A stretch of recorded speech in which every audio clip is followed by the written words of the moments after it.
come at me, Brian. What kind of name is Brian?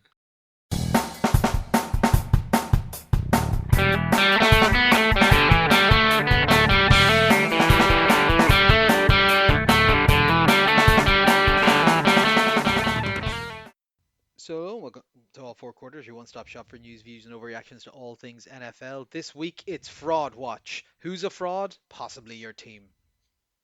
Say, we got Connor here, and we got Sean. Hello.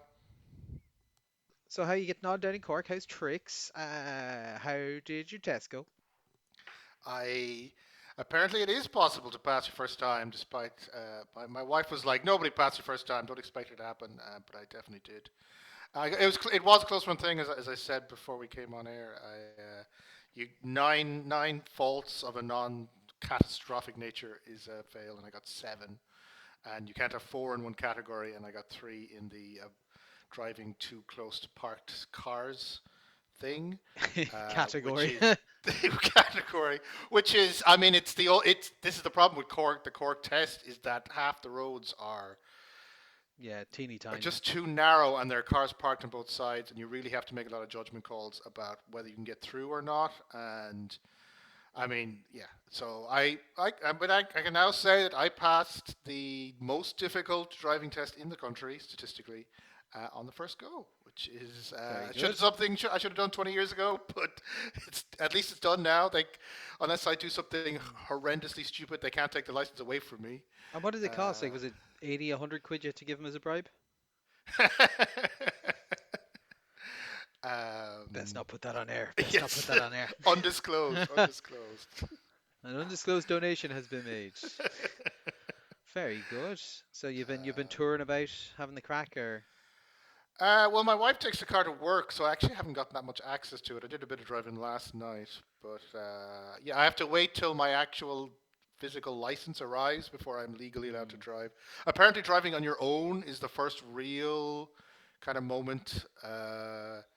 My wife says that's when shit gets really real because you kind of have to you don't have anyone to fall back on in your decision making and stuff. mm, So that'll be sometime next week, I think. very exciting So yeah, it's done. It's the main thing is it's done. It would have been an awful complication to have to to do it sit it again. again in 3 months or whatever. Yeah, no, I get you. I get you. So Very good. it's yeah. Yeah, nothing too wild or crazy up this end. I'm just slammed at the moment with work, so kind of flat at that. But I've kind of got horizon lightening up. As soon as we get to the end of the month, and I should be clear. I'm off to a conference in Frankfurt. Boo. But then I'm coming back and I'm taking a week's holiday. Yay! And then I'm back from that week's holiday and I have to do 3 days of work, and then I'm off to Madrid to go watch the NFL live. So that should be a bit more exciting. I will say some of the shine is coming off this Dolphins team we're going to see, and we will also be. Did it ever have any shine? There was always a chance of it being a bit of fun. The Commanders are still looking fun though, so that should be good crack. And I've never been to Madrid, so I'm looking forward to a weekend with the boys. Unfortunately, you won't be with us, Sean, but you'll be there in spirit. Oh In yeah, that we will yeah. drink and we will send you photos, and it'll be lovely.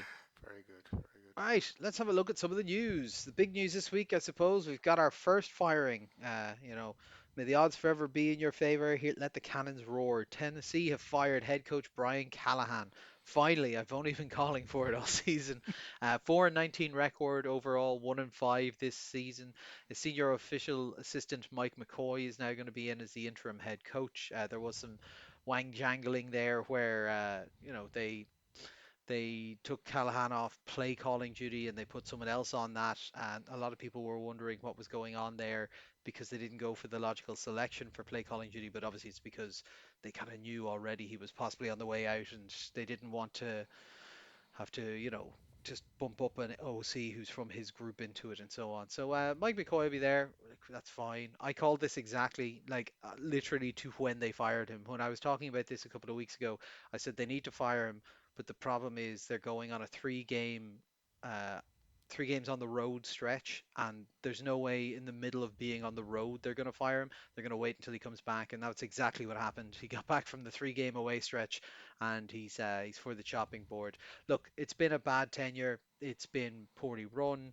There has been incredibly questionable decisions. I won't go into it all again. You can go see it what, 2, 3 episodes ago, but like the the weird hemming and hawing about going for a field goal, having 2 timeouts taken, then not getting lined up in time, so taking a delay of game, and then deciding to try and kick a 61-yard field goal at that point, missing said field goal and allowing the other team to score with 20 seconds left in the game. Like, I would have fired him at halftime if I was in charge of that team. But yeah, look, good riddance. Hopefully they can do something. The problem is obviously the roster is pretty horrible in Tennessee at the moment. They do have some pieces. The quarterback Cam Ward, while he has mistakes, has shown stretches of times where he was really electric and really exciting. So hopefully might be able to get something going with him now. They've got Tajay Spears back from injury, which should help maybe liven up the run game a little bit. They don't have a lot on the outside, but like there's enough here that hopefully this might be a little bit more entertaining to watch because it was fucking grim so far this season. Yeah, I mean, this is obviously was a no-brainer in terms of the problems the Titans have had and the things that they were citing. The organization citing inadequate growth and progress. There's a lot of kind of stuff coming out about how he was trying to be more of a fancy offensive coordinator and wasn't really caring about more of the more important parts of the job in terms of leadership and such like. It just didn't seem to be up for the job, and the Titans fan base is really kind of laying into, well, maybe Vrabel wasn't the problem, guys. Maybe we've learned our lesson to not look gift horses in the mouth. I mean, in terms of, be appreciative of what you have to a No, certain extent, Vrabel was because. boring too. Like, But he got this team, admittedly a younger team with Derrick Henry in it, uh, to number one seed in the AFC. Like he was bringing this Titans organization to a much higher place than they have right now, and I don't think it's all down to the talent level that they have. Certainly I think we can say that Callahan was not the kind of guy who was ever going to produce that, and no. obviously there wasn't any signs of development happening, and the ownership was apparently embarrassed by having to watch some of what they were doing. So it's yeah, that the stats are not flattering. 83 points in total over 6 games from a guy who's an offensive-minded head coach. Cam Ward has been sent out there to basically die every game. Yep. Huge questions about clock management challenges in game. Like it's just endless. Like this guy obviously just wasn't up to it, Just not and cut out for it. and it's better that they made the move now. It's kind of a lost season anyway, so they can kind of. I don't think this Mike McCoy guy is going to be up to much, although he does have some, I think, prior head coaching experience back in the day. But I think it's going to be get to the off season and see how Cam Ward's rookie season goes, and maybe there's enough potential there that they can entice someone to kind of take on that role moving forward. But yeah, there's no question this was the right decision, and it is, as you say, just surprised that it took as long as it did. He was the head coach of the San Diego Chargers back when they were San Diego from 2013 to 2016. Right, right, okay. That's a Uh, longer stint than I thought. But yeah, he came third, fourth in the AFC West. Did make the playoffs in the first year though, on a 9-7 record, and lost to the Broncos in the divisional game. right, well, But I that's suppose all better than Brian Callahan's CV. So yeah, it is. But again, not to go back to the Vrabel stuff. That was a very like that was the height of the power of San Diego really. Like they had peak Philip Rivers, they had great run game, they had top tight end, top receivers, and so on, and like 9 wins and a lot. Like it's fine, I suppose. But yeah, like we don't really know what we're gonna get out of him. He's been in the league ever since, working on lots of other teams and so on. Like he's been with the Broncos, the Cardinals, the Jags, and then the Titans. So we'll see, we'll see. But yeah, like look, it's more about looking to next year and start eyeing up every coordinator that you like the look of, Titans fans. You can get your heart broken real quick. Let's move over to time and punishment. What are they doing? Probably felonies. Detroit safety Brian Branch has been suspended for 1 game for initiating a fight with Juju Smith-Schuster on Sunday Night Football after the game. Branch cited frustration over what he believed was an illegal block earlier in the game that wasn't called. We've watched it, yeah, like it kind of looks like a block in the back from Juju on a run play. It wasn't particularly egregious or anything, but yeah, like whatever. Branch is kind of famously a hothead and has gotten himself in a lot of trouble beforehand. And I'm kind of it's one of those ones where like I think one game for this is fine if it was just this. I do look at it and because I started looking into everyone in our chat was just going, yeah, sure, that's Brian Branch, and I was like, how bad is it? He's played 37 games in the league. He's been fined 13 times and he's been ejected already. Like this guy has priors. I mean priors. Um, I hope he takes it seriously because he's a very good player. He just needs to calm the fuck down. Like this is it's just silliness. Like what's the point in swinging a punch at this stage? You know? Yeah, I mean, it was. Look, if guys are going to swing punches for every missed call in the NFL, Yeah. the entire league's going to end up suspended by week 9. I mean, this is not how you react to a thing going against you in a game. And obviously, they'd had a loss, and the offense has kind of burned the secondary a bit. So maybe he was just frustrated with how he's playing as well. But you just can't do this. There is a professionalism aspect to playing in the NFL that you gotta be the bigger man in certain situations. You gotta walk away. You gotta learn to control your anger. And what a little bit worries to me is okay. Dan Campbell was clearly incredibly pissed off at this at the beginning. His first initial press conference, I think he called it inexcusable. Yeah. But later he was just like, well, maybe he'll learn from his mistake. And I'm like, if he's done this basically 13 times in, like, if one every 3 games he's doing something which is fine worthy, I don't think he is learning from his mistakes. Yeah. And I would be worried about how much he's going to develop. And obviously they kind of need him from a talent point of view, and they do have a little bit of injuries in secondary. So this is a bad time for him to be doing this kind of thing. But yeah, this will probably be close to, if not a last chance, and certainly he's not going to get away with this for much longer if he keeps up this kind of No, behavior. well, I think the fact that they've given him a one-game suspension is the NFL saying they're taking this more seriously, and presumably if he has another one, they will like this is nowhere near the kind of like Vontaze Burfict style dangerous hit stuff, but like you saw with those type of examples, the NFL progressively increases the penalty. So I imagine if he was to do something like this again, it'd be a 2 or 3 game suspension at that point for it as a repeat offender. But we'll see. There was also an interesting little bit in this game as well, Sean. I don't know. Did you see the? We will be talking about the game, so I won't go into too depth here. But you saw the QB touchdown that got called back? Ah, yes, the conspiracy. Yes. Yeah, the conspiracy. So, like, thing is, if you had just gone full conspiracy theory on it and went with that, I think I would have bought a bit It more. was. But yeah, that's an interesting one Yeah. because Dan Campbell has now come out and said that he was told that it was the New York refs that told the referees about the illegal motion. Mm. Which is interesting because that's not how that's meant to work. They're not meant to be able to call flags onto the field. They're only meant to be able to adjudicate on flags thrown on Well, field. it depends if the Chiefs are playing, doesn't it? Now you see, you say that, whereas like last week we had what 140 yards of penalties and no one fucking batted an eyelid. Like we just played clean and the Lions suck. That's all. Come at me, Brian. What kind of name is Brian? Come on. But yeah, no, we'll talk about that game more later on. We've also got controversy corner. Philadelphia defensive end Zadarius Smith has announced his retirement 1 month after signing with the Eagles. He's a three-time Pro Bowler, second team All Pro in 2020. He says this is a personal decision. It's nothing to do with the team around him or anything like that. But yeah, kind of an interesting one. Just a month after signing with them, he's decided to part ways. Yeah, I mean, he is 33 years old, so you can kind of see it from that side of things, and obviously he must have had a chat with his family and decided he didn't want to do it anymore. The timing is quite interesting because the Eagles are obviously in a bad place, and when Eagles this current Sirianni era Eagles get into a bad place, the locker room does tend to become quite toxic. So it is interesting that he was very much adamant that like this is not a team issue. I'm doing this because of my own personal things. Now, Yeah. I mean, a lot of talent. He was playing reasonably well for the Eagles. I mean, he had a sack and a half over 5 games, 10 tackles.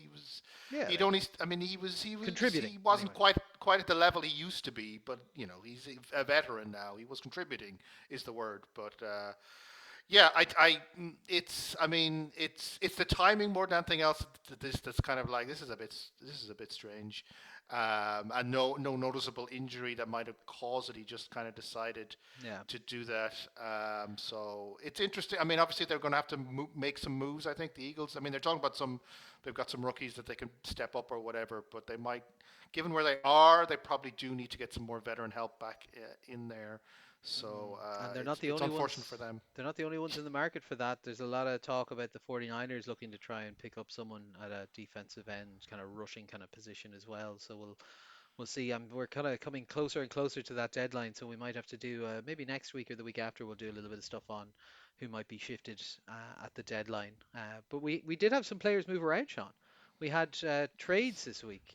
Cincinnati decided that I did add into last podcast because this happened literally like 4 minutes after we stopped recording. But Cincinnati traded to acquire Joe Flacco from the Browns, a fourth round pick in exchange for, sorry, a fifth round pick in exchange for a sixth round pick. Joe Flacco gets to add a third ring to his infinity gauntlet of AFC North teams. All he needs is Aaron Rodgers to go down in the next 3 weeks and Steelers to look his way. We'll talk about his game in the dump off, but he had a very slow first half. He looked decent in the second half. Like Flacco can't move. They don't have a great line. That's going to be a problem. But he doesn't have any problem throwing a deep ball and just hurling it up for receivers to go to. And they have two great receivers. So like I think this makes sense. It's a cheap acquisition. It says a lot about what the Browns thought about him that like they would trade him in division for such a small amount as well. Well, But yeah, yeah, I mean, well, that's the worry, isn't it? I mean, it's like, okay, Joe Flacco from maybe 2 years ago. If Joe Burrow goes down, and obviously and obviously Jake Browning is not working as a quarterback at the level they need. 2 years ago, picking up Joe Flacco would be a great move by the Bengals. But Flacco is, I mean, he's very much in decline. He's not elite dragon Joe Flacco anymore.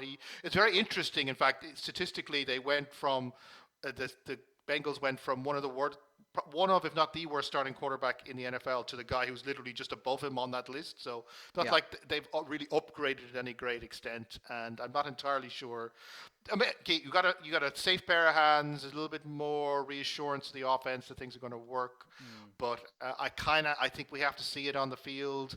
He had moments against the Packers, I will certainly say, mm, but Jake Browning's had a few moments as well. So I would say the jury for me is just a little bit out on this.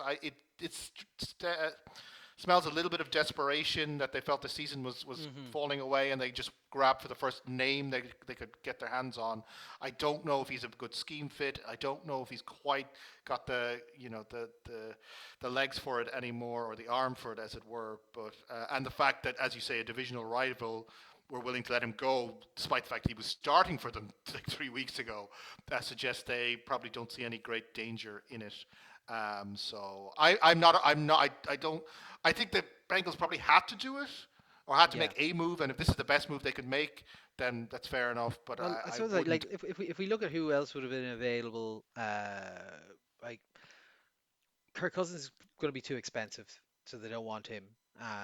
Like maybe you could have gotten Russell Wilson from the Giants, given they've moved on, or there's not a lot else out there, is there? Maybe do you know what? Actually, I would have gone Jameis Winston. Jameis Winston would be good fun on this team.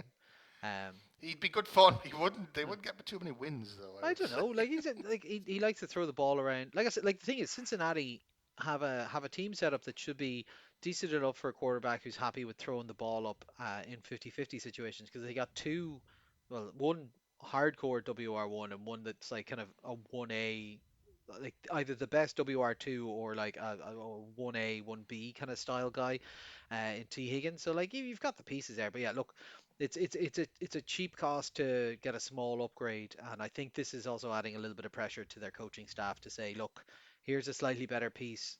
Like try and figure something out here.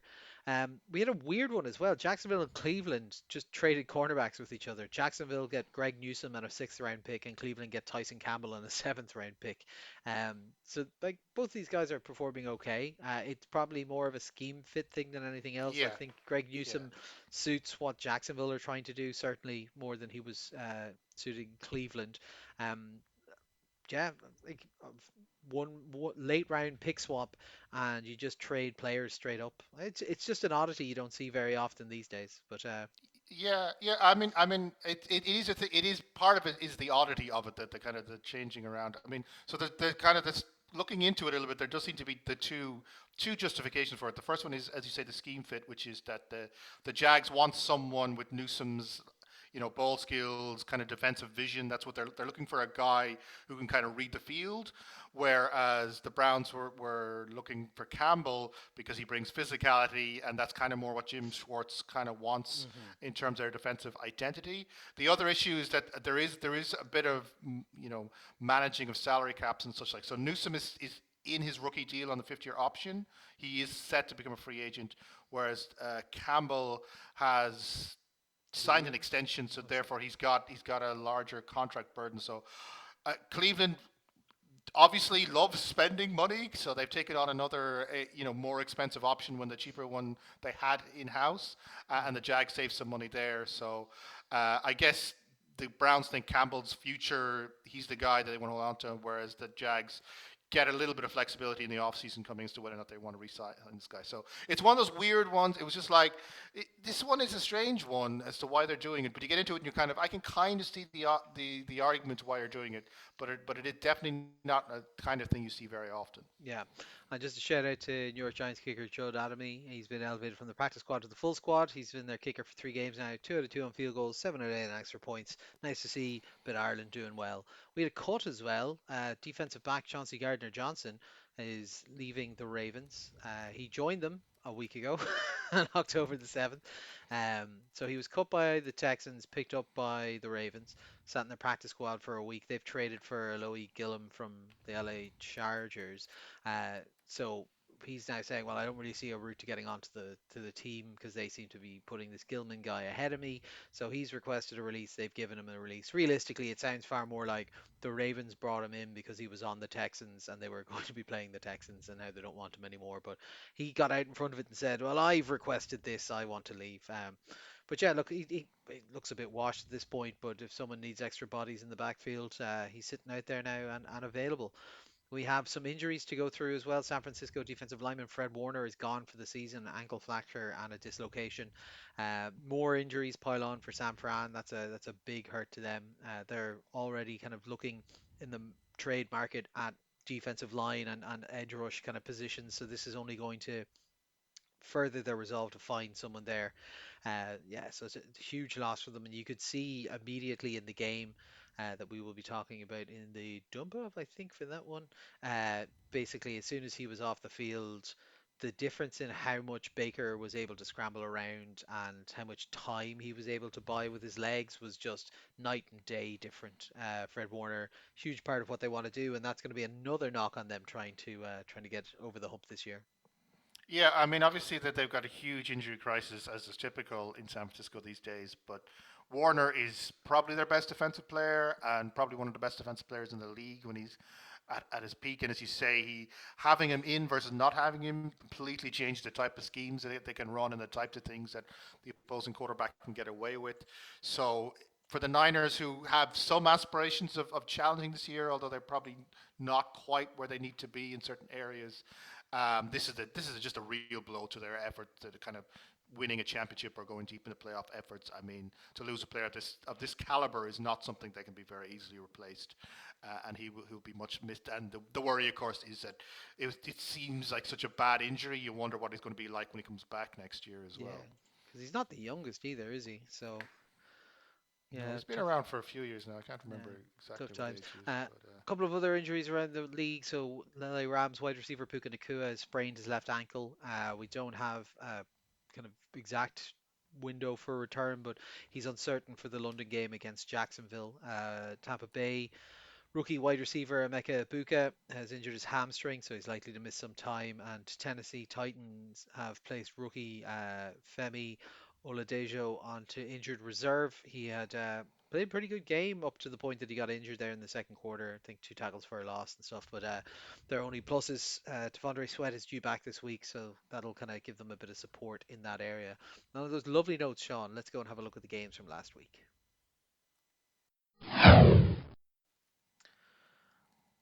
So first up, Buffalo at Atlanta, 14 to 24. A big shock, a big surprise. Maybe so. Are the Buffalo Bills frauds, Sean? Uh, there's a lot of statistics knocking around about the records of the teams they've beaten, and it isn't pretty reading. Yeah, I mean, we're kind of now 2 weeks past, the Bills are 4-0 and looking at their very best, and is this the championship year to being, well, they seem to have an awful lot of problems on both sides of the ball, and when Josh Allen isn't being Superman, they seem to struggle to score points and to win games. So, I mean, there are obviously the two big narratives coming out of this. One is that the Bills second loss in a row, looking pretty bad on both sides of the ball. But I think it's better maybe to start off with the Falcons. This is quite an impressive thing by the Falcons, especially on the offensive side. We had monster nights. Bijan Robinson, I think he broke a franchise record, 170 yards and a touchdown rushing, and 68 receiving. That's 238 all-purpose yards. And Drake London had 158 yards and a touchdown to lead the Falcons to the upset victory. Penix 250 and a touchdown was unspectacular but reliable, and he knew he was able to get it to the big guys and do the things. And that's always been this has been the Falcons' offense when it was designed originally under Arthur Smith was designed to be this thing. You get a lot of talent in the skill positions, and you just let them do shit. And this is what we finally got a kind of a look at how that worked, and it was very impressive. They also quite well on the defensive side. They had a very clear plan for how to deal with Buffalo. Lots of pressure. I think they got 4 sacks. They forced Allen into 2 interceptions. So very very impressive by the Falcons on both sides of the ball. The problem though is are they going to do this next week? Or are they going to just be complete garbage? Because the problem with the Falcons is consistency, and they've demonstrated in this game that at their very best they are fucking great. But they just as easily can go get shut out by the Panthers or something. That's the kind of range that the Falcons have. In terms of the Bills, I mean, they really do look messy when Allen's not at his best. He couldn't get things going. The pressure kind of got to him. He didn't really have the time that he needed. He didn't really get into that groove. He had 180 yards. He had 2 touchdowns, but he did throw 2 interceptions. And there was a real sense here that the offense kind of didn't take advantage of the opportunities to get them. So they had a blocked field goal at one instance, was kind of set them up with good field position. They just didn't really do anything with it, and that kind of was the sense of the Bills throughout the entire thing. I know they had some injuries on offense, which kind of thinned their options, made them a little bit more predictable and easier to defend against. But if you're a championship team, you kind of got to absorb that, and you got to find a way around it. So the Bills, the questions are back. We've talked an awful lot over these past few years about the Bills as a championship contender. How there are times when they look unbeatable, especially when Josh Allen is at his best, and you think no one's going to stop this team winning a championship. And then you see them just sometimes just not turn up for games.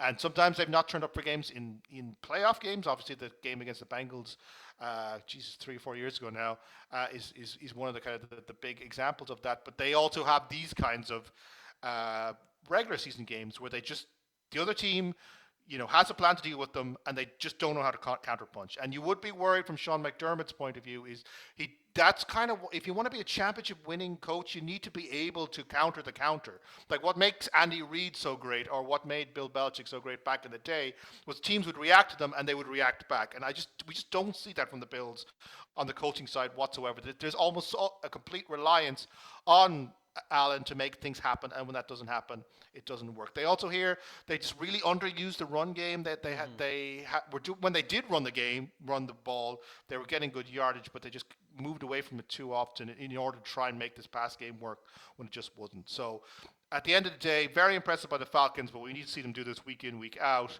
From the Bills, yeah, there's a lot of question marks here that they're going to need to start solving, and you can't just rely on Josh Allen destroying teams single-handedly. You've got to have a little bit more than that, and they just didn't on this occasion. Yeah, like I'm glad you mentioned the rushing thing because I was looking at this kind of going, how did they only rush, but really 18 times? I won't count Josh Allen's scrambles in it because, like I said, like Cook was averaging 5 yards a carry. It feels like they should have kind of leaned on him a little bit more, particularly when you mentioned the injuries as well. Like Joshua Palmer has your most yards as a receiver. You've got Khalil Shakir and Terrell Shavers being your most targeted wide receivers. Keon Coleman, I suppose, but he was in bad form this week. Like kind of caught half of them, only went for 11 yards. It was rough. It was shaky, and this Atlanta defense just did the job. And I think the problem, as you say, Sean, when you're looking at this team and you want them to be a winner, you want it to be going deep in the playoffs. It's being able to deal with adversity when you're missing players, and the other thing is just keeping your cool under pressure because like the Bills had 8 penalties for 64 yards in this game. They lost the turnover battle 2-0 with the interceptions. Like it was just the Falcons came in and played professionally. They played tight. They didn't kind of try to do too much in it. Um, and like they had their mistakes as well. Like they had the turnover on downs in the second quarter. Like they go quiet basically quarter two, quarter three in this game, and then they have the blocked field goal, but just they're able to just kind of keep it together in a way the Bills just seemed shook. And every team's allowed to have one or two of those. That's completely normal and that's fine. But yeah, it does start to worry me about the resilience of this team if you're getting shook at Atlanta this badly this early in the season. Because there's more bumps in the road coming. They need to be able to weather them, and this has been a little bit of a recurring theme as we've mentioned around this time of year for this team and maybe the coaching. As much as the Bengals can't play in the first 4 weeks of the season, the Bills just don't seem to be able to play in October. It's a weird one. But yeah, it was interesting from the Atlanta side. Very exciting. Drake London, like he should have another touchdown on there. Basically, just going into the half, they decided to kind of go for it all instead of kick the field goal, and he was diving and ended up out at the half-yard line. But yeah, just incredible performances from their two big stars, Bijan and Drake London. Penix, they didn't ask him to do too much, and it worked. He was very effective in what he did do. 20 of 30, 32, threw a touchdown, only took 2 sacks. Like, yeah, if I'm the Atlanta Falcons, I'm pretty happy about this. But as you said, we'll see what Atlanta Falcons turn up next week. Detroit at Kansas City up next, 17-30. Kansas City back to 3-3, thanks to kind of Mahomes looking like classic Mahomes again. 257 yards, 3 touchdowns, with 32 yards and a touchdown on the ground as well. He had Hollywood Brown for two of those touchdowns as well. It was pretty good, pretty clean football, particularly given what we saw last week with a lot of penalties. They had no penalties in this game whatsoever. They also committed no turnovers. They were 4 or 6 in the red zone. Their third down effectiveness wasn't all that good in this one, but they did go for it 3 times on fourth down and managed to convert two of those. So it was quite an impressive performance from them overall. Banged up Detroit defense just wasn't able to slow them down. They made the most of the fact that the defensive backfield in particular is missing a number of starters, and yeah, they kind of I think the one that surprised me the most was that the run game actually looked decent enough in this game for them as well. Pacheco, like he didn't carry the ball a lot; they only had 12 carries, but he averaged over 4 yards a carry in that. That said, like I still think that the Chiefs might be in the market for a running back coming up to the trade deadline, so keep an eye on that. On the Detroit side, look, they just couldn't really find consistency in this game at all. The run game was held under 100 yards. Amon Ra, like their top superstar wide receiver, 45 yards. Goff 203 yards and 2 touchdowns. He had moments in this game that were exciting, but yeah, they were just all kind of fives and sixes in this game.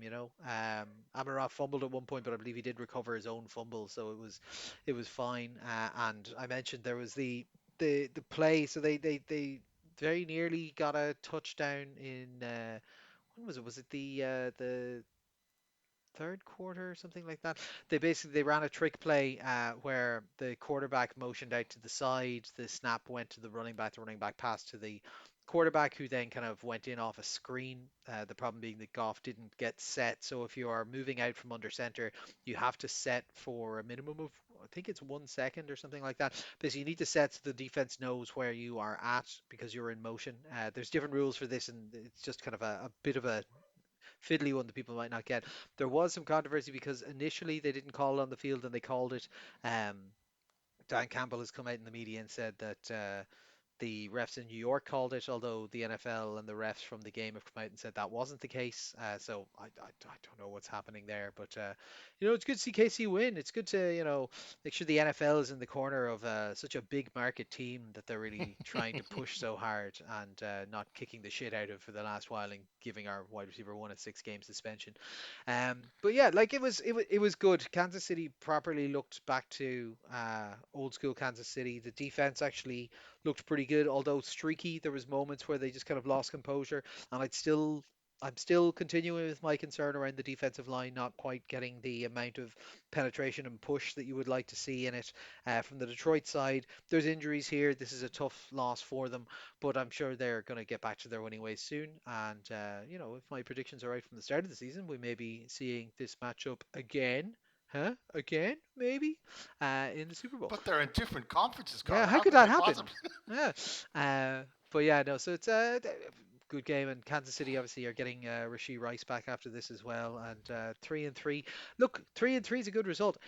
I will say we did not win the 3 games I thought we would win this opening six, but yeah, I'll take it. Yeah, I mean, this very impressive by Kansas City, and the worries of the first few weeks of the season, I think, are going away. I think once they got Worthy back, they've got their passing game. They kind of opened it up a bit more. They really Mahomes is really back into his groove now, and they were helped a little bit by the injuries. I mean, Terry Arnold, among others, the secondary was quite depleted, which kind of gave the Chiefs the matchup that they needed, that kind of allowed them to Mahomes to kind of do a lot more probing in the kind of intermediate deep zones and get Brown and Worthy into the spots where they needed to. So there was really, but this is a sign. Look, the opposition has a weakness, and you just exploit it. And this game was a perfect example of that. They just went out and they found a way to win this game, and they exploited that thing until it won. And as you say, mistake free or helpful refs, depending on your perspective, gets them where they need to be. But they do seem to be in a much better place than they were, say, 4 weeks ago, and certainly looking a little bit more like a team that has championship aspirations. For the Lions, I'd be a little bit worried. I mean, this is the sixth game they played this year. This is the second time the offense just has not really worked that well, and the other time was against the Packers. And if then you focus on the 4 wins, and you're like, they haven't exactly beaten too many world beater teams. On like the offense has completely balled out on a number of occasions. The Bears, obviously, the 52-point spike game against Ben Johnson. They had a big game against the Ravens, who aren't looking so hot right now defensively either. They beat the Bengals, and I'm trying to remember who the other one is. Oh, the Browns. So yes, good defense, but not a great team. So you're looking at this being like, well, are the Lions maybe a little bit fraudish? They had kind of lost the 2 big games against good opponents that they played this year, and they've beaten. They're maybe a flat track bully. They can beat up the bad teams, but they can't necessarily hang with the good guys. So I'm kind of trying to see now. The next Lions thing for me is to see how does it go forward. What happens the next time they come up against a playoff caliber team? Do they have the answers? And there is a little bit of, I don't want to get too harsh on Dan Campbell, a little bit of play calling issues and mistakes. They had 4 times they needed 1 yard to go, and they passed on all 4 situations, which is not what you do. But then on the other side, the run game just wasn't working at all. They couldn't get the run game really functioning whatsoever. So there seemed to be just a lot of contextual. They were making the wrong contextual decisions in a lot of situations. That said, I mean, had that trick play touchdown gone in, that would have changed the nature, the dynamic of the game. They probably would have held up towards it. They tried to do a kind of clock control, slow tempo thing, but Kansas City found a way around that, and then the Lions couldn't counterpunch to that. So again, as we said with the Bills, that is a coaching issue. You kind of need to be able to back it up.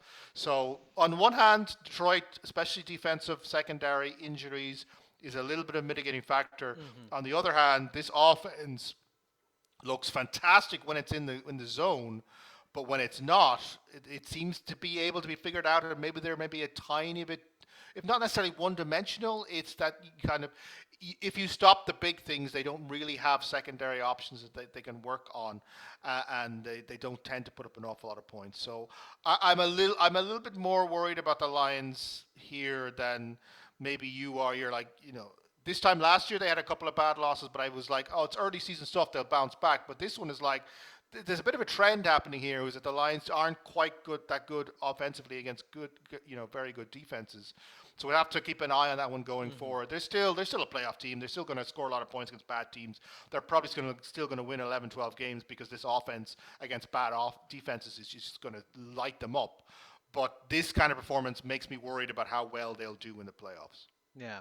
Next up, Philadelphia at the New York Giants, 17 to 34. Wow, this is a bit of a humbling fortnight for Philadelphia. Yeah, I mean, this is one of those games that kind of resists analysis because you don't really want to get into the minutia. Rather, you just want to sit back and bask in the glorious. We have entered the Jackson Dart Cam Scatterbo era, and we're all just grateful to be alive for it because they feels like there's an iconic duo being formed here. And on days like this, it must finally feel good to be a Giants fan, which I don't know. It's been a very long time since that has been true because even when they've been good under Dayball, they've kind of been good in a bad way, and where this is the first time you kind of feel like there's a feel good factor coming in. So Jackson Dart, another huge game for him, 195 yards touchdown, 58 touchdown rushing. His dual option just really, really screwed up the Eagles. They just could not deal with the fact that this guy could beat them two ways, and they If just couldn't figure out how if to only clamp they that had down. if only they had someone they could practice against, on a daily basis that would be able to simulate Well, yes. that type of offense. You do wonder how much actual practice the Eagles do based on what we're seeing. So great day from Dart, an epic kind of breakout game for Cam Scatterbo, 98 yards and three touchdowns, and enjoy his career because given how many concussions this guy's going to get, it's going to be quite a short one. Completely fearless in a way that fans can really get behind and they can really back him, but yeah, it's not going to be good for his health in the long run. So offense, firing, there's light years beyond the Danny Dimes era or the Russell Wilson era at this point, and things are looking very good in that sense. Defense, quite good as well. They got 3 sacks, including 2 for Brian Burns. They really kind of dominated what was going on. So very, very good field game for the Giants. For the Eagles, dear God, this was a bad performance. Like this for a Super Bowl winning team who's retained most of what they've had, and they are an uber talented team, especially on the offensive side. This was just horrendous, right? So Hurts, had a couple of good moments. He had 238, a touchdown, and he had a rushing touchdown, i.e., he had a tush push touchdown, but more than a few bad throws. But more worrying, I think, is the decision making in terms of coaching. There was one point here where they ran tush push 4 times in a row because they didn't seem to have anything else that was going on. There's been a lot of post game criticism of the offense being basically broken and static. They really aren't doing a lot of unpredictable things or flexible things. The routes are very static. They're not using a lot of motion or empty sense. There's not a lot of variation in what they're doing in terms of how they set things up. The run game is being called one-dimensional predictable. I think the problem is they're so talented. They just thought that their talent would be enough to see them through games, as it did last year when they would just overwhelm people by how many good players they have. But now I think teams are maybe figuring out how to take away their best options, and the result is that the coaching is being exposed as being quite a fragile, superficial thing. They're not necessarily fitting how to defeat the blitzes that are coming up against themselves. They're not using the players that are that are available to them. And I think the fact that they went 4 touch pushes in a row is a demonstration of just how kind of predictable and static they've become. On the defensive side, obviously missing players, Darius Smith, obviously Jalen Carter, they just didn't have much pressure whatsoever. So they tried to go blitzes, which is weird because it just opened up the secondary. So there's a huge problem there. They obviously had massive problems with the run, especially on the outside. So just huge problems there on the coaching side. So for me, the Eagles seem lost as a team right now. We saw this in 2023, obviously, when they started the season 11-0 and then just completely collapsed. It kind of has that vibe about it as well. That once things start to turn, there's a lot of infighting, a lot of backbiting. People don't seem happy, and there doesn't. It seems to be a spiral. They get into a nasty spiral when they start losing games, and a lot of the flaws.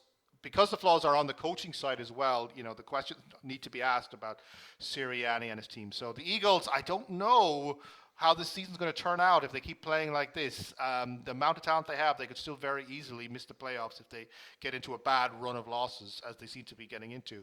But for the Giants, I don't know where it's going to end up, and I don't know if they're really going to win that many games. But when it's working like it is here, they are damn fun to watch and damn fun to follow. Oh yeah, like it really really enjoyable. Like I said, I kind of get worried watching Dart and Scatabo. Because Scatabo, like I said, just like leads with the head, doesn't care. Dart, like I don't think he protects himself fantastically well with the rushing. He's very good at it, and I can see why they want to keep it in there. But like, he's not the biggest dude in the world either. It just kind of like it feels like he could get his head clean off like in a tackle at any point. So I would worry about them getting injured in that. But like, this was a great performance against divisional rival. They're they played clean. They had no turnovers in this game. Some of the bits just astounded me with efficiency between these two teams because like the Giants seem to at least know who they are with Dart and Scatabo and know what they want to do. They went 11 of 16 on third down, right? Philadelphia 1 of 9. They converted Wow. one third down in this entire game. And then they went for it twice on fourth down. They got both of those, but that was only two of them. Like it was just bizarre. And then, like you said, the play calling just got incredibly stale and predictable. Like their second half went punt, punt, punt, interception, fumble, which is incredible when you think about the weapons that this team has on the outside and the running game they have.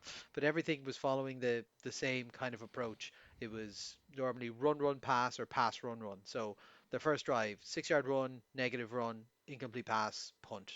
Their next one was a pass, an incompleted pass, a run, and a sack, and then it was a punt. The next one was a run, a pass, a punt. Like it was just everything was pretty predictable and pretty boring, and just nothing was working for them. And yeah, like you said, this team could get in a funk, and I don't think they've got the coaches to pull them back out of it. And like I've not been a Sirianni fan anyway from the get go, but like yeah, this is a good example of there are weaknesses on this team that you have the people to exploit. Why aren't you exploiting them? Like why are you running four tush pushes in a row? Why aren't you mixing up the play calls a little bit? It was just it was because the thing is it was there for the taking. Like it's not like the Giants completely ran away with this. Like you come into halftime 3 points down. Uh, yeah, they score a touchdown to get it to 27-17. But like the Giants second half was punt touchdown, punt punt touchdown, end of game. Like they weren't scoring on every drive. They weren't keeping the ball away from you forever. Like the time of possession was fairly equal as well. Philadelphia are a team with a quality enough roster that you should be contending an awful lot better, and an experienced enough defense that you should be able to deal with a rookie quarterback. And like yeah, it's just poor from everything. I'm sure there'll be many serious conversations being had by the players with each other and not with the coach, as they have been for weeks at this point. And hopefully they can figure something out and get it together because this is frankly kind of embarrassing, to put it mildly. Let's go and talk about one of their division mates, Dallas. And Dallas went down to Carolina, 27 to 30. Carolina won. Oh my God, Sean, exciting. Shaky start, but a strong finish from Carolina. They closed with a 15 play, 71 yards, 6 minute drive to kill the entirety of the clock that was left over and kick a walk-off field goal to win it 30 to 27. Young went 17 of 25 for 199 yards, three touchdowns and an interception. He gets Tet his first and second touchdown in this game. Rico Dowdle was in the media, obviously, after last week's kind of big surprise 200-yard performance. Dowdle, for those who were unaware, played for the Cowboys up until this year, and they cut him. uh, we might maybe discuss their run game in a second without Dowdle. But Dowdle had said, I'm coming back. He made it very clear he's pissed off with how Dallas treated him, and he told the boys to buckle up because he was coming to play. and he opened his press conference. I just loved it. He opened his press conference after the game by going, "Guess they didn't buckle up." He went for 239 yards all purpose and a touchdown. Carolina's defense weren't up to much in this game, but it was still it made for a fun one. Dallas were very successful through the air, 261 yards and three touchdowns from Dak, but their run game was utterly stuffed. They were sub 2 yards a carry in this game. Pickens was the bright spot on the offense, 9 catches for 163 yards and a touchdown. He looked very exciting, very elusive. Also seemed to be buying into his own hype at one point. He had several instances of just trying to bizarrely hurdle defenders and things where physically that was not happening, but he still gave it a good old try. But no, he's playing very well at the moment, and it's going to just get more exciting when CeeDee Lamb is back in the mix for them too. This offense is always going to be fun, but God, their run game really wasn't up to much this week. Carolina looking feisty. Dallas kind of careening aggressively towards 8-8-1, the perfectly balanced season. Yeah, like this was just a fun game to watch. And this is why I quite like the Dallas Cowboys this year because I think they make for exciting games. They have a good offense, albeit their run game was shite this week, and they have a quite weak defense. So they're going to put up points, and the team on the other side knows they're going to have to put up points. There was a moment early in this game where Carolina kicked a field goal. So they got all the way down to the Dallas 13, and it was 4th and 2 at the Dallas 13. And bear in mind, this is like 6 minutes into the game, and you could see the coaching staff on the sidelines hemming and hawing and really struggling to figure out because they were like, field goals probably aren't going to cut it in this game. We should probably just go for it here. They decided to kick the field goal, and then from that point onwards, they said, no, no, we're not playing it too close anymore. They did kick another one, but to be fair, on that one, it was 4th and 10. Like there was no chance of them getting that one. But yeah, they anytime it was short, they said, why not? We'll go for it. We need to be putting up points in this one. And yeah, it was quite exciting. Very very fun. Javante Williams did not look good. Like Jalen Blue is doing nothing for them. I just kind of, I wonder how it feels to be, a Dallas Cowboy. Jerry Jones probably doesn't have a clue who Rico Dowdle is anyway, so it doesn't really matter. But like, you're looking across the aisle at a player who was on your roster for, was he 3 years, 4 years with them? And they let him go. And we've been asking why. Like none of us really understood the plan in this backfield for them. And to be fair to him, Javante Williams has outperformed our expectations. He's definitely played an awful lot better than we thought. But like Dowdle is coming off his second game being the absolute workhorse of that team. Like this game.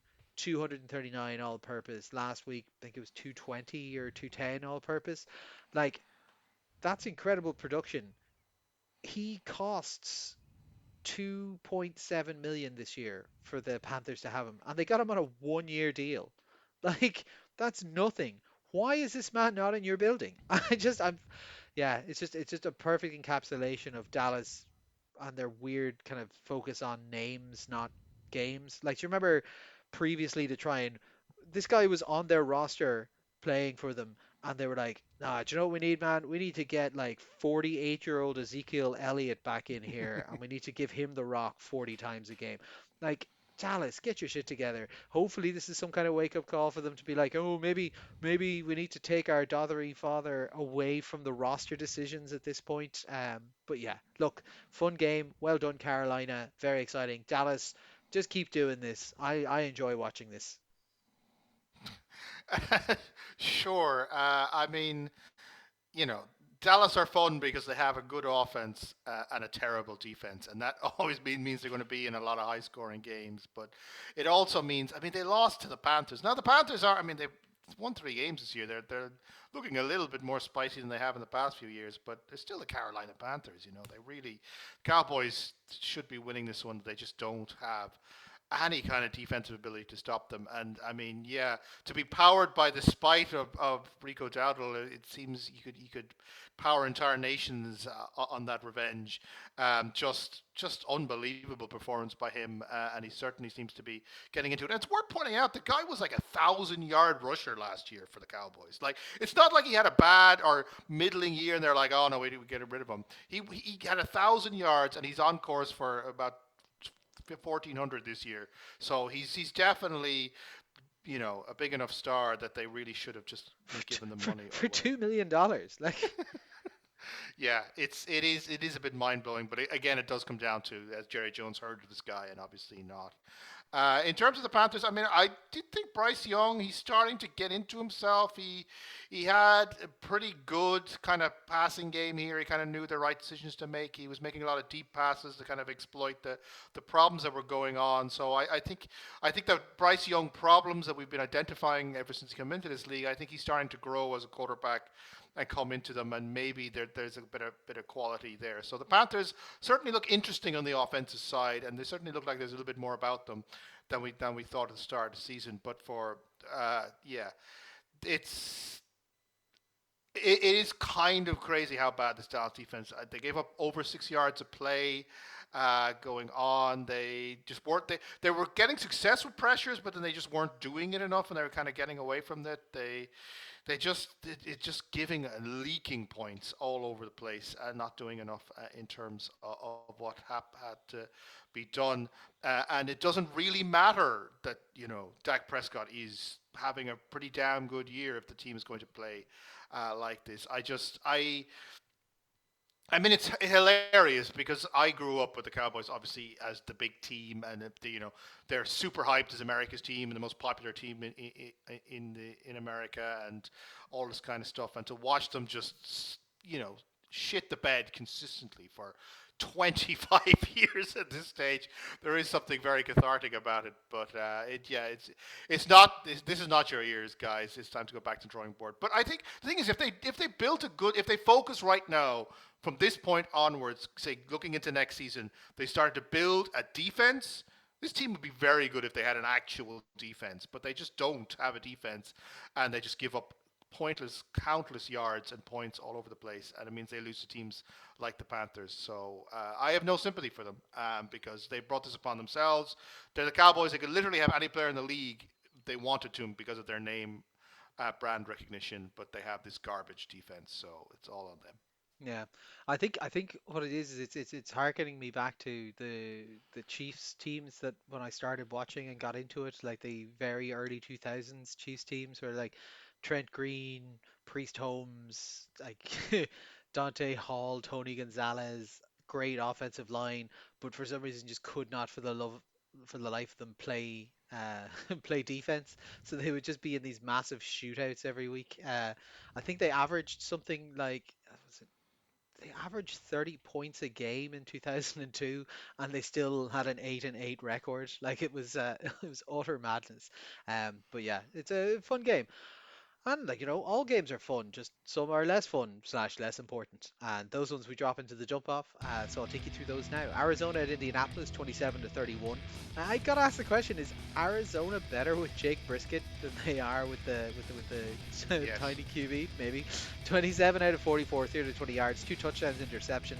They led for most of the second half until there was 4 minutes left. Their run game is still not explosive at all. They had a long of 12 yards, total of 88 yards on the ground. Indy looked composed in this one. Jones 22 at 30, 212 yards, two touchdowns and an interception. It was a heavy Taylor game. He ran 21 times for 123 yards and a touchdown and also four receptions. Tyler Warren is an absolute star. That tight end is a stud. They scored on all three possessions that they got in the second half to gut out the win. You got to feel, when you look at these two teams, it should have been clearer for Indianapolis. They should have won this with a little bit less effort, but maybe the Cardinals are finding something. Maybe the answer is in Kyler Murray. Seattle, Jacksonville, 20-12. Darnold stayed safe versus this kind of turnover-heavy Jacksonville defense, who this time didn't register a single turnover, 16 to 27, 295 yards and 2 touchdowns. The run game was utterly stuffed in this one. They ran it 26 times for 60 yards, only 2.3 yards carry. JSN went for 162 yards and a touchdown, and their defense murdered Trevor Lawrence. 7 sacks, 17 QB hits. Trevor Lawrence, 27 to 42, 258 yards and 2 touchdowns. They also didn't get anything out of their run game, 19 attempts for 59 yards, so about 3 yards carry. Brian Thomas Jr. at least looks back to form. He caught 8 out of 10 of the passes thrown his way for 90 yards and a touchdown. It was an interesting one. They never even got to the red zone in this game. They had 10 penalties. Their last 3 drives were 5 yards punt, 20 yards punt, -8 yards punt. Kicked it away with 2.5 minutes left, and they never saw the game again. It is a bad home loss after the KC victory. This Jacksonville team definitely looked to be playing under what we saw last week. Slightly worrying from the Seattle offense as well. They only went 1 of 11 on third downs. Now some of that will be the run game not getting going, but yeah, kind of both teams looking shaky coming out of that one. Chargers at Miami, 29 to 27. This was the Derp Bowl, the question of which team could fuck it up more. The Dolphins had Herbert literally in their hands in a sack, and they let him go to get a 42-yard pass off to Lab McConkey, who went 7 for 100 and a touchdown, while up by 1 point. Tua threw 3 interceptions, and that was the difference in this game because the other guys didn't make those mistakes. They did have a fumble that was lost for Gadsden, but yeah, like you can't be throwing 3 interceptions and hope to win a very close game. Vidal looks to have taken over the lead back there. He carried it 18 times for 124 yards. On the Dolphin side, Achan looked in great form as well. 16 carries, 128 yards and 2 touchdowns. This was a very, very even game. It could have gone either way. And that's not to say that these are two good teams. Both teams were making mistakes left, right and centre. The Chargers only 2 out of 7 in the red zone is a bit concerning for them. But look, they've got a lot of injuries. They're hoping to get guys back and get it going, so they'll take that win. Chicago at Washington, 25 to 24.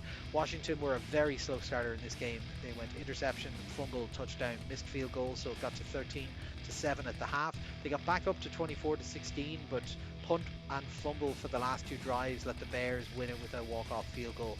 Swift had a big game, 108 yards rushing on 14 attempts, as well as 2 receptions for 67 yards and a touchdown.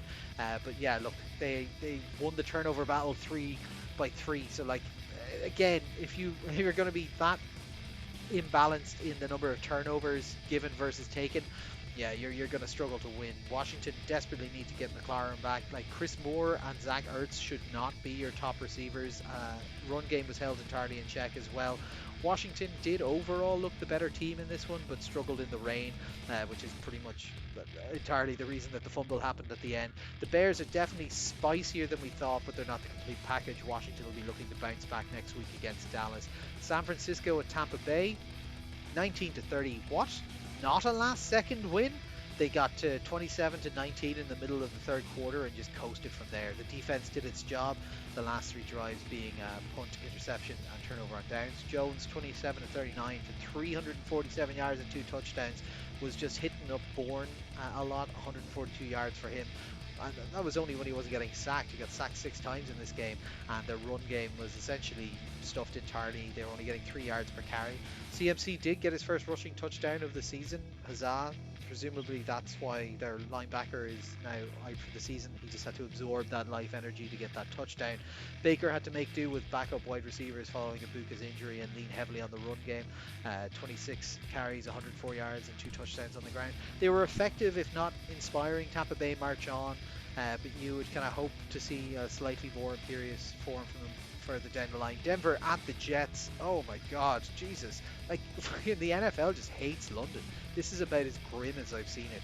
The Broncos played entirely down to the Jets level. They were down 11 to 10 in the fourth quarter. Knicks was very bland in this game. The run game wasn't doing anything. 3 yards a carry. The defense did really well. They got 9 sacks. Like, God, 9 sacks. The Jets had 3 field goals and a safety. Yeah, and then just kind of lost it out there. It was a bizarre end of a half in this one as well. I don't know if you were watching this in any way closely, Sean, but basically they decided to fake a punt on 4th down with like a minute left on the clock on their own 37. They got it, converted it, then they do a run play, they take a sack, and then they have a passing play. and then they decide, no, we don't want to risk it. We'll just run out the clock with 37 seconds left. The coach came out afterwards and said, no, we didn't want to give them back the ball with a chance to score. Then what the fuck were you doing running a fake punt from your own 37 45 seconds ago? Like, go for it or don't go for it, but don't go for it and then stop going for it. It's just, yeah. This Jets team is a little bit all over the shop. You can see the frustration on the players. I, I don't know. They might think they have the wrong coach in place. They might be looking at a change at the end of the season. Rams at Baltimore 17-3. Baltimore defense definitely looked better out there. They got 2 sacks and forced 2 fumbles, but the offense was awful all over again. They had an opening field goal and nothing else for the entire game. Not that the Rams looked much better shakes. It was 3-3 at halftime. Then they went touchdown, fumble, downs, downs, punt, downs, end of game. Like this was, well, I'd say one for the purists, but Henry finally got going again, 122 yards rushing, but literally nothing else to see here. Rams were shaky. They should have taken care of business here. This Baltimore team, like, doesn't deserve to be this close. It shouldn't have been this hard. Rams, maybe they looked past it. Maybe it was the travel, but the Rams need to be better than that if they want to be competing. Cleveland at Pittsburgh, 9-23. Rodgers was efficient, 21-30 for 235 yards and 2 touchdowns. Their run game was effective, getting 100 yards on the ground. Their defense picked up 6 sacks and 16 quarterback hits. Like Gabriel didn't really stand a chance. He had 29 of 52 attempts. I'm just going to say that again. 29 of 52 attempts for 221 yards. That's 4 yards per throw on average. Like this was never a contest at all. Pittsburgh were just coasting through this one. I have no idea what this Cleveland game plan was. Like 52 passes to 17 rushes when you have a guy in his second, I think, second or third, second start. This is a brutal game plan. It was never going to work. This defense ate on them. Like, it was horrendous. Like I said, 16 QB hits and 6 sacks, and you run it 17 times to 52 passes. Get your shit together, Cleveland. New England at New Orleans. Drake May's coming out party, 25-19. He went 18-26 for 261 and 3 touchdowns. Booty got 2 touchdowns and 91 yards, but they only had 3 points in the second half. I would like to see them, keep the foot down a little bit more. Although it was one. Rattler looked standard again. Didn't get a touchdown in this one, but overall played fairly okay. He had a few drops from his receivers. Obviously, there's the one that everyone saw, the Olave one that went through his hands that really he should have caught. Jennings fumbling the ball and so on. And they missed 2 fumbles from New England. Like, this is a strong performance from New England. They look good. It's exciting. Like, this is a game you should take care of. I think we all had picked New England in this one. But New Orleans are, we've talked about it, not like, they're not an easy pass. They're not the Baltimore Ravens at the moment. So, yeah, it's a good win. And God, May was throwing some absolutely filthy balls in that one. New England fans have got to be starting to get real excited at this point. Tennessee at Vegas, 10-20. About what you'd expect from a game between these two teams and the last game before a head coach got fired. Ward 26-38 for 222 yards, a touchdown, an interception, and 2 fumbles. He also took 6 sacks in this game.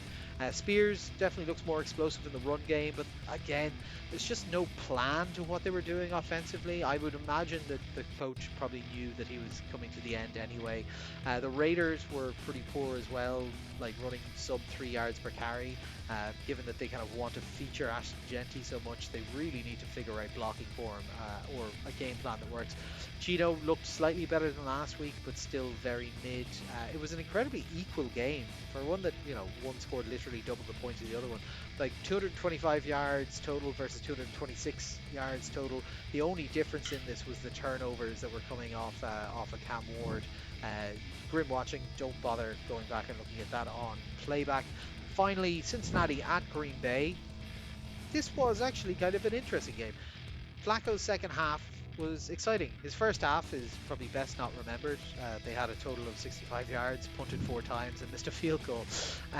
But yeah, like he ends at 29 of 45 attempts, 219 yards and 2 touchdowns. The line held up surprisingly well. This Green Bay defense has kind of disappeared in the later part of the year, hasn't it? Like, Micah Parsons didn't get a hand on him. He had 1 sack in this game, not from Parsons. The run game was unfortunately kind of gone entirely for the Bengals, so they have nothing to fall back on that. But Flacco seemed happy to throw it up to his big receivers, and that seems to be working. The defense got an interception. The defense did something. That's nice. Jordan Love on the other side, 19 to 26, 259 yards, a touchdown, and an interception. He also ran it 7 times, but they kind of said, we probably don't need to do that much against a Cincinnati team with old Stone Age pony Joe Flacco at the back. Let's just let Jacobs have a big game. So he ran for 150 ran and caught for 150 all-purpose yards and 2 touchdowns. We had a bit of a breakout game for Matthew Golden, the first-round wide receiver. He had 86 yards and a couple of designed pieces for him.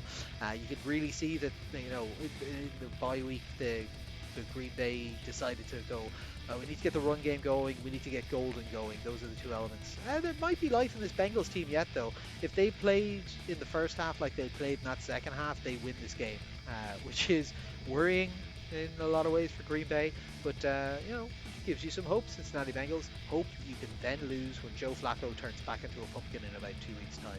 And on that cheery note, we'll wrap it up for now. We'll go and have a look at the games for next week.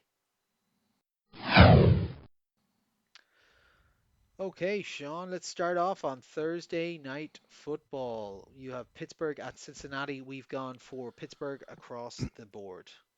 Yeah, obviously the Bengals are, trying to rebuild their season under Joe Flacco, and you know, first game was not as terrible as it could have been, and there's arguments to say that Flacco's definitely an upgrade on Browning, if nothing else. But it's still too early, I think, to kind of to back the Bengals in any kind of major game, especially against the Steelers, who are in quite a good place, as we talked about in previous podcasts. The Steelers seem to be coming together. The Rodgers experiment, which was such a disaster in New York, he seems to be a little bit happier. He seems to respect the people around him. That's good. He seems to get his efficiency. There's a little bit more of the old Aaron Rodgers going in there. In the last game against the Browns, we saw that the defense kind of maybe stepped up a little bit as well. So it's starting to come together. They're leading their division. They feel comfortable and they're in a good place. And whereas the Bengals are not on none of those things, right? They have a lot of talent, especially on the receiving side of things, and their defense, has its moments, but they're just not in the right place. And this would be a big win for them if they can manage to pull it off. But it's going to need Joe Flacco to rediscover his elite dragon, Joe Flacco, from a couple of years ago. And as I said earlier in this pod, I just don't know if it's there anymore. So if it comes down to the battle of the old fogies, you got to back the old fogey. He still seems to have a little bit of juice in him. So I'm going to go for Rodgers over Flacco, and I'm going to go for the Steelers over Bengals. Yeah, we got a London game this week. Rams at Jags. I've gone for the Jags. You and Ronan have gone for the Rams. Like on paper, it should make for an exciting game. These are two kind of playoff hopefuls. Both have taken down big pelts this year. Both have had sloppy games there recently. The Rams barely squeaking over the Baltimore Ravens. The Jags falling to the Seahawks. I'm going with the Jags in this one just because these games are janky as hell. Defense tends to rule the roost. The Jags have a very opportunistic defense that, last week was the first time that they didn't have a turnover in a game. Um, the Rams have further travel to make. I think the mistakes that they were making against the Ravens, the Jags are a far better defense than the Ravens are, so they'll want to have that cleaned up. We'll see whether the run games can get going for either side because I think both kind of underwhelmed this week. But I'm basically just going, Jags have slightly less to travel, are used to playing over there, are kind of used to how it all works versus the Rams longer to travel. And I think it should be a well matched game. I would love to see this game played in America rather than over in London because I think this has the potential to tell us a lot about these two teams. But equally, we've seen these London games sometimes like very different teams land on the pitch playing than the ones that are playing for the rest of the season. So we'll see. Into the early slate of games, Philadelphia at Minnesota, Sean. You've gone for Minnesota. We've gone for Philly. Yeah, I mean, it's an interesting one. Obviously, we've talked an awful lot in the game reviews about the Eagles and all the mess that they're in terms of confidence, in terms of coaching, in terms of execution. And they go against a Vikings team which has had an okay season. They're up and down. They're winning games. They're losing games. They're competitive. Not entirely clear if they have all the answers that they need at quarterback. Their defense is not quite living up to the Brian Flores hype yet, but there's green shoots there. So I think this. I mean, I think that people are sleeping on the Vikings a little bit because they haven't looked particularly spectacular and they haven't done anything hugely impressive yet. But they're a decent team. They've got good coaches, and they're a well put together unit that will ask questions. Whereas the Eagles just aren't that right now, right? I mean, for the Eagles to win this game, they're going to have to either this, relying on coasting on their talent, which we see is getting diminishing returns as the weeks go on, is going to have one last kind of day out, which I don't think is going to happen. I think Flores will scheme it up in such a way that the Eagles aren't going to get away with their static, predictable offense. And so they think they're going to have to try and evolve and do other things in this game to win. Now, they maybe just have still got enough offensive firepower that they're still going to score enough points anyway, because you can't rely on the Vikings to score a huge amount of points at the moment. But I just kind of have a feeling that this is going to be a real coaching battle where O'Connell and his team kind of come in with a game plan. They're coming off a bye week. They've had a lot of time to study film. They're going to have a plan for the Eagles, and I just don't think the Eagles are going to be able to step up to that challenge. I think it's going to be like the Giants game. It's going to be the Eagles are going to get punched in the mouth, and they're just not going to have the answers of how to punch back. So I'm going to go for the Vikings to win this one because I just don't trust the Eagles anymore whatsoever. They still not named a starting quarterback. Both JJ McCarthy and Carson Wentz are going to be doing the press conferences today, so we don't have clarity on that just now. But I just think angry Philly team should be able to go in and just run down their throats for a while. But we'll see. Next up, New England at Tennessee. Tennessee, they get rid of the quarterback. They get rid of the head coach. Is it time to turn it around? No, we all think New England are going to win this game. Um, New England look really, really good. Vrabel revenge game on the team that got rid of him, I suppose.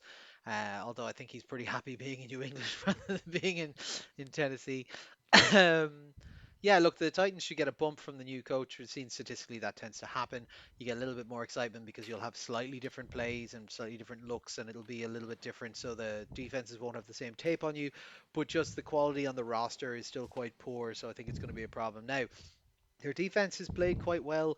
They've been pretty good against the run, which I know is something that Vrabel is trying to kind of focus heavily on keeping part of this New England attack. But I just think there's going to be too much from the New England side to be able to overcome. But look, Tennessee could surprise us. Maybe this new coach is the real deal, and they look incredible. We can review afterwards. Carolina at the Jets. We've gone for Carolina, Sean. Yeah, if you'd asked me to preview this game maybe 2 weeks ago, I'd have been like, "Oh my God, just kill me now! What an awful prospect we have." And the Jets have kept up their side of the bargain. They definitely look like one of the worst teams I've ever seen, and that's quite impressive for the Jets that they continue to surprise me with how bad they seem Stability. to be. Stability. It is kind of a stability, I suppose, to be so consistently awful. But they're awful in different ways. It's a really fascinating experiment in badness. Obviously, the wheels have come off. The Jets, they looked really good for like 3 quarters of the very first game, and since then it has just been garbage town. And they really reached a nadir in the London game with the non-existent offense and just absolutely just badness all over the place. Whereas the Panthers, as we said, seem to have found a little something on the offensive side. Dowdle's in a very good place. He's got to keep that anger up. I mean, he can't just do that against teams that he hates. He's also got to do that against teams that he probably is ambivalent towards. As I said, I think Bryce Young is starting to find himself a little bit. He's starting to read defenses a little bit better. He read the Cowboys defense quite well in crucial moments. So I think on the offensive side, the Panthers are definitely in a good place and enough to back them because there's just nothing about this Jets team that I like, and I just don't think their offense is capable of really scoring that many points. And I think the Panthers will comfortably enough. This could be, a two touchdown kind of win for the Mm. Panthers to establish themselves, which I think would then put them at 4-3, which is kind of a weird place for the Panthers to be. But Yeah. they're definitely an interesting project. Whereas the Jets are just like they should just burn it all down and start again, like as we say about the Jets every year. Yeah, I think your only hope is there'll be some players on the Jets who will know that they might be in discussion for getting traded before the deadline and want to show off a little bit for potential new teams. But yeah, that's about it for that side. New Orleans at Chicago, we've gone for Chicago across the board. Look, They've been better. They're still not fully there. They're still not quite right, but they should have enough talent to be able to overcome this New Orleans team, particularly when they're at home. Their offense has been clicking an awful lot better. Their defense has been a little bit more opportunistic.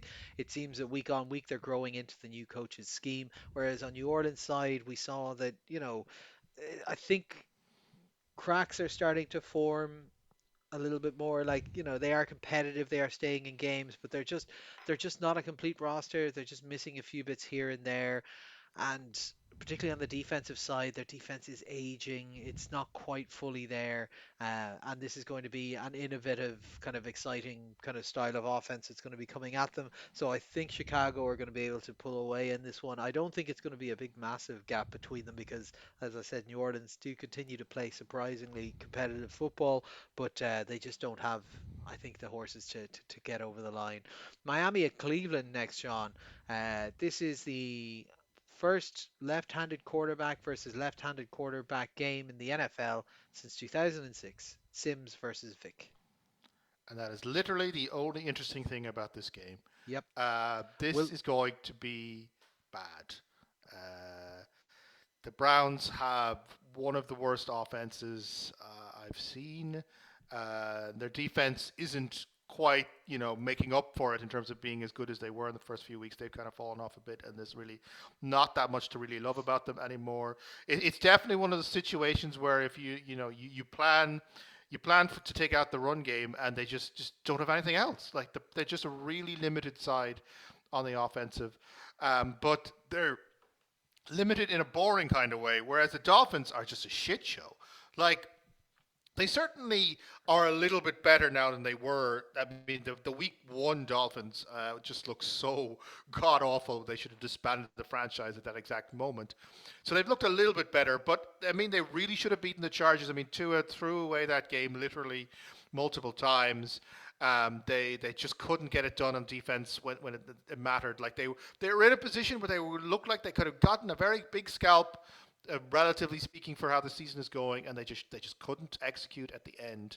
So I'm going to back the Browns simply because I think I trust them to be able to win games in a way that I just don't trust the Dolphins to be able to win games. I don't necessarily know how the Browns are going to win this game. It'll probably be based upon a couple defensive interceptions and turnovers, and maybe grinding it out to like a 12-10 or 10-9 kind of situation.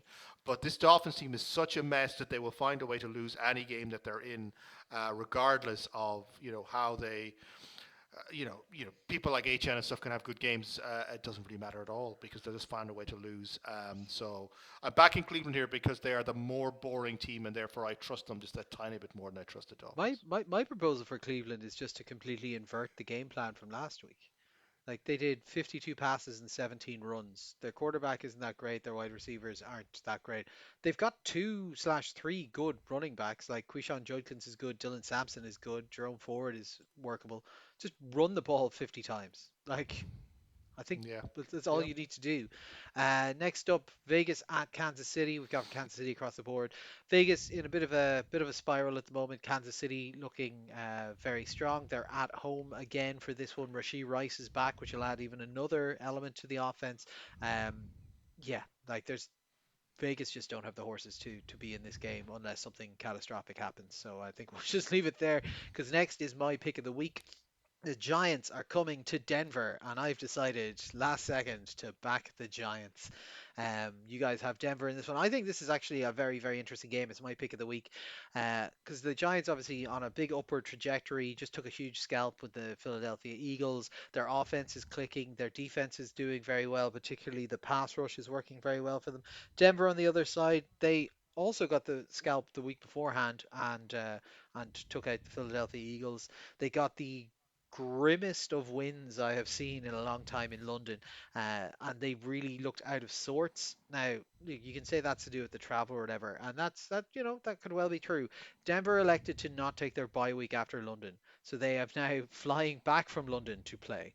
So I think this is going to be a tired Denver team, albeit at home. I think they are a little bit beaten up at the moment, and I think we've seen that they are good. They have a strong defense, so I don't think this is going to be a super high scoring game. But their offense isn't firing on all cylinders.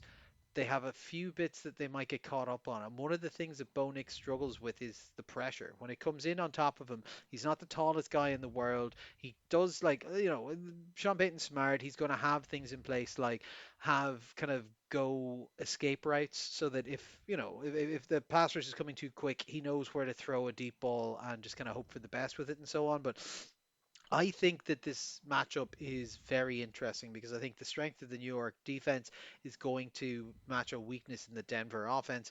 And then equally, I think the strength of the Denver uh, defense is going to match against what has been working for the Giants so far. They have the speed at linebacker to be able to kind of shut down the running routes. They have the line to be able to kind of put pressure in and try and slow down Cam Scatterbo. They've definitely got the defensive backs to be able to go toe to toe, particularly with Neighbors being out. So I think this is going to be a very exciting game. I'm backing the Giants, and I think it's a relatively equal game as well. I don't put these teams a million miles apart in terms of what their aspirations for the season might be at this stage, given how they're playing. But the fact that Denver have just like they flew to the West Coast.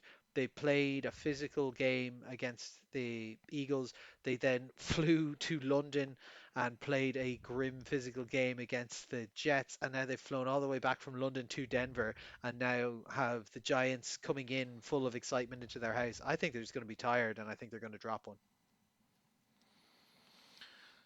Yeah, I can definitely see the logic in that. But I don't know. Don't you want to be on the hype train? Scotty I, hype I, train? I want to. I just don't know if it's a consistent thing. It's a Like I think short-term that Dark. offer. It's only available for like 3 weeks until he's in the concussion protocol. It's true. It's true. It's true. Uh, Uh, Hop on board, John. It's real fun up here. Tell me about Indianapolis at the Chargers. We've gone for Indy across yes. the board. Yes. Let's talk about. Well, I was going to say two good teams, but I'm not really sure the Chargers are the good No, team they're not. anymore. Obviously, Indy have surprised us all. Danny Dimes has discovered that he actually is a competent quarterback, and Jonathan Taylor's in a wonderful place at the moment, and it looks wonderful on my fantasy team, I have to say. Yeah, lots of love about Indy. Their defense maybe could be a little bit better, but they definitely seem to be a much better team than we thought. The Chargers, man, I mean, anyone who listens to podcasts regularly knows I do kind of have a soft spot for the Chargers, and I like Jim Harbaugh. I think Herbert's a great quarterback. I really want to see this Chargers team actually do well. And this season, it looked for a briefest of seconds that they'd actually maybe figured a few things out and were going places. But I just can't defend them anymore after that game against Doubtful. That was one of the worst performances to have to watch. This Chargers team just flail around against an absolute garbage unit in the Dolphins and try to conspire a way to lose a game they should have won comfortably. And after that, I just feel like I just can't back this team anymore. They've had I think three back to back to back terrible performances, and they've really lost all my faith for myself. So even though the Chargers are at home, even though they're on paper a more talented team, I got to back Indy here because of where they are. I think they've answered all the questions that have been asked of them. I think their offense in particular has found its groove. It knows exactly what it wants to do in every game, and it does it. And I think they're just in a much better place than Chargers are in terms of their identity and in terms of their kind of game scripts and stuff. Whereas the Chargers, I feel they got to go back to square one again, and it feels like I would hate to be a Chargers fan because I think this is perpetually where you are in the Justin Herbert era. Every week they look good, you're just like, well, it's just inevitably the wheel's going to fall off this thing in like 3 weeks' time, and here we are once again.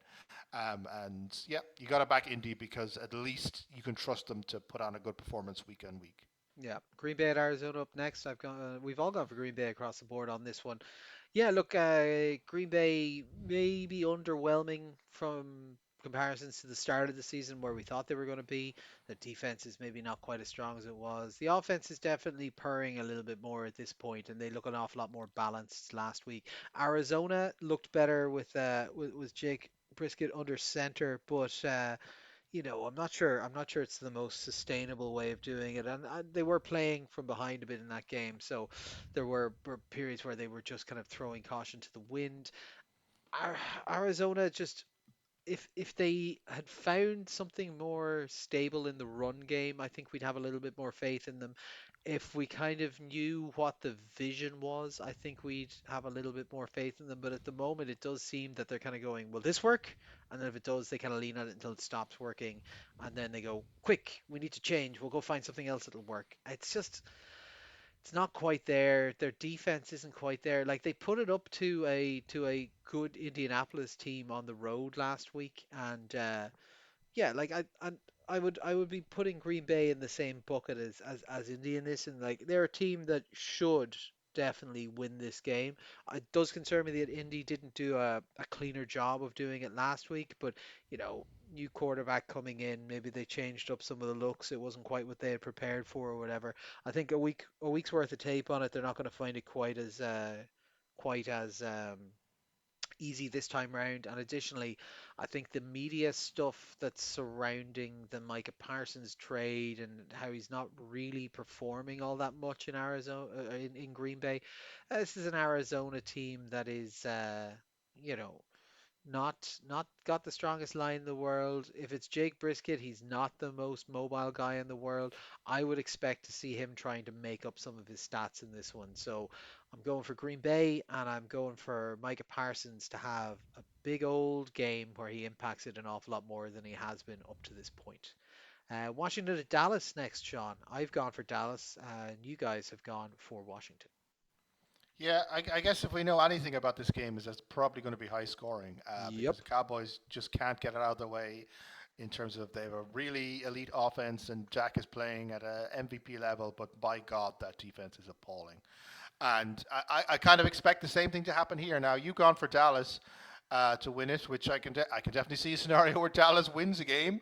But myself and Ronan have gone for Washington because ultimately I just don't think we can trust them. Like Washington, slow start the season, but I think they've kind of got into their groove a little bit now. Once they got the pieces back together, it kind of feels like things are beginning to click a little bit more. They're maybe not where they were at the back end of last year, but they're definitely a reliable unit that can put things together. And they certainly, uh, you know, they get things done. They're not the mess that the Cowboys are in. And the problem is it's not like you don't know what you're going to get with the Cowboys because you do know what you're going to get. You're going to get a really good offense, but it doesn't really matter how many points they score because they're going to find a way to give away as many points on the other side. And obviously, this is a divisional battle, so both teams will know each other. Prescott is maybe not quite as good in situations where teams kind of deliberately prepare to limit his options and to kind of play him. So I think he might be a little bit more of a difficult game there. But I just don't trust this Dallas defense to be able to stop Washington at all, like at all. And so I think that the Commanders have to be the favorites to win this one, at least until the Cowboys completely change their defense in a fundamental way. Yeah, no, I agree with your analysis. I'm just thinking high scoring. I reckon Dallas end up in a perfectly 500 record. This is a divisional game. They're at home. Yeah, I think they'll be up for this one. But yeah, you could definitely see, like Washington are the more balanced, better team. But yeah, it's down in Dallas. I don't know. I'm just going to favor the home team in that one. Sunday Night Football, Atlanta at San Francisco. We've gone for Atlanta across the board. I was very close to putting San Francisco in here because I also ascribe to the same newsletter as you do, Sean. I agree 100% in the eternally fluctuating nature of the Atlanta Falcons, and I expect their incredibly impressive performance last week to be followed up by a stinker. But San Francisco have lost, the linebacker. They're still down a load of other players. Probably still Mac Jones playing, who's played well, but it's still can't quite rely on him. They're just so beat up at the moment, and I think their record still needs to come kind of down to earth a little bit versus where it is. Atlanta, yeah, like if you're to beat San Francisco, it's harder. It's hard to think of a better time than now to be landing into them with your defense having played an incredible game against a far more mobile quarterback. Your offense is looking explosive. Like you want to get your guys open over the middle, great. Their best linebacker is gone. You want to get your guys down deep. I think they're missing two cornerbacks at this stage. Like, this is the time to meet them. This is the time to boat race them. And San Francisco, particularly with the injuries on offense, and there's still question marks over the likes of whether Pearsall will be playing this week and so on. Like, I think you can win a boat race, and I think your defense looked really good last week and should be able to slow them down sufficiently, whereas San Fran's is just like one less soldier every time I look back up from my newspaper. So Atlanta across the board. Monday Night Football is your pick of the week, Sean, and boy, it's a good one. Another one that I was finding very hard to pick: Tampa Bay at Detroit. Yeah, I mean, it's interesting. The most recent NFL.com power rankings have ranked the Tampa Bay Buccaneers the number one team in the NFL. I'm not sure I necessarily agree that they're the best team in the league, but they are a damn good team. They're 5-1, and Baker Mayfield is playing in the form of his life. Regardless of how many wide receivers get injured around him, he still finds a way to just be the guy, and it really feels like it's clicking in a massive way on the offensive side for Baker and the Bucks. And obviously, this is a huge game in terms of NFC seeding. If the Lions win their division, which there's a pretty good chance that they'll still be good enough to win that division, then this could be a 2-3 or even a 1-2 seed kind of situation that gets decided in a game like this. The Lions are come off a not particularly fantastic performance on the offensive side. They're banged up a little bit defensively, so you would perhaps be worried that Baker's going to streak through them. I just have a feeling this could be a bit of a shootout. I think both teams are capable of really having fantastic days on the offensive side. The Bucks defense is getting a little bit better as the season goes on, but it's still not the most tremendous unit in the world. And obviously the Lions secondary in particular has a lot of weaknesses. So I just kind of have a feeling this game is going to be like a 38-35 kind of scenario. And in that kind of game, anyone can win really. But ultimately, because I like the Lions a little bit more in terms of the depth of the talent that they have, because I want to see them bounce back and I want to see them have a good offensive game against another contending team. I'm just going to give the edge to the Lions here, but I would absolutely. I think it's going to be razor thin, and if I wake up on Tuesday morning and the Bucks have won, I'm not going to be surprised one iota. Yeah, I am hemming and hawing about swapping my pick over to Tampa Bay for this one. Just I think I'll just wait for confirmation on the Detroit secondary because like you saw in the game against the Chiefs there the problem that they're facing in that secondary and like we saw Baker being able to dice it up with these, third, fourth, fifth wide receivers on the depth chart. Like he's got the ability to do it. There's always the open question of maybe we get Mike Evans back, like whatever. It's it's a very good game. It's a very exciting game. It's one that I'm very disappointed is going to be on Monday night instead of at a very more watchable time for ourselves. But hey, look, we'll survive. I can see arguments for both teams. Detroit coming off the loss, Tampa Bay continuing. Like, yeah, yeah, we'll see. Finally, another Monday Night Football, Houston at Seattle. We gone for Seattle across the board. This is a closer game than that would suggest, I would say. Seattle, they won on the road in Jacksonville, and that was good, but their offense wasn't particularly effective. As I said, very bad on third down. Their run game didn't really get going. Like they kind of limped their way through in what was subpar stuff. And this Houston defense is very good. Like we saw that's been consistent throughout the run. The Seattle defense has been very good, albeit that they did have that game was it 2 weeks ago where they just kind of crumpled and allowed a lot of points. But this Houston offense, it did look really good just before their bye week, but that was against the Ravens, so it's kind of hard to tell. But then the Rams have a pretty good offense, and they only put up 13 points against the Ravens or whatever, or 17 points. So like, I think this will be a good gut check game for both teams. I think Seattle see what they can do at home without having to travel with a bit of prep time against a defense that is a very, very probably top five level defense in the league. And for Houston, the Seattle team, their defense fluctuates between looking like the absolute best defense in the league to like still like on a bad day it's still probably kind of top 10 as well. This is a test to see whether or not they have turned a corner offensively, whether they have figured out how to get Stroud going, if they have figured out how to utilize the run game a little bit more effectively. So I'm going to side with Seattle because they're at home and because I think we trust them a little bit more. We've seen them do it more often this season. But for Houston, the last two games they played are kind of turnaround games. we'll see following the bye what they've been able to learn from those, what they can put in place. Similar to what you said about Tampa Bay, Sean, I would not be surprised in the slightest if I woke up on Tuesday morning and saw Houston have won this game. It's just more, I haven't seen them do it against a quality defense so far this season. So this is their chance to put that on paper and show us that they should be considered. Because at the moment, we're not really considering them. So that'll wrap up for the games this week. Any plans for the weekend, Sean? I'm not sure. It's going to be a quiet one. I have to work on my book ads because my audiobook has come out, so now it's time to move on to the Facebook ads and do a kind of a grand strategy in that sense. So that'll take up the next few days to try and figure that out. Very good. And then I think we're in Dublin the weekend after next, so I think next weekend was be a kind of a quiet one to kind of ready for that. Maybe a bit of driving Oh, around. exciting. Yeah, Yeah, might do 120 on the motorway as I can yeah. finally do now. Yeah. Try out the M50 for the first time. Regret it immediately. Yeah, I'm Very not exciting. looking forward to that. Actually, the prospect of having to drive on something like the N50. Also, But driving in Dublin city centre, like it's fine, but it's just yeah, particularly when you're if you're not used to the streets, it can be a little bit tricky. So yeah, I'd say park up at the hotel and take public transport. That's my advice. The middle of town's a bit difficult because there's a lot of one-way streets or bits that you're not allowed to mm, access and stuff. And I don't think even Google Maps has that fully figured out if you're relying on that for your transportation. Yeah, for myself, gonna play a bit of golf on Friday and running a D&D game on Saturday. So very exciting altogether.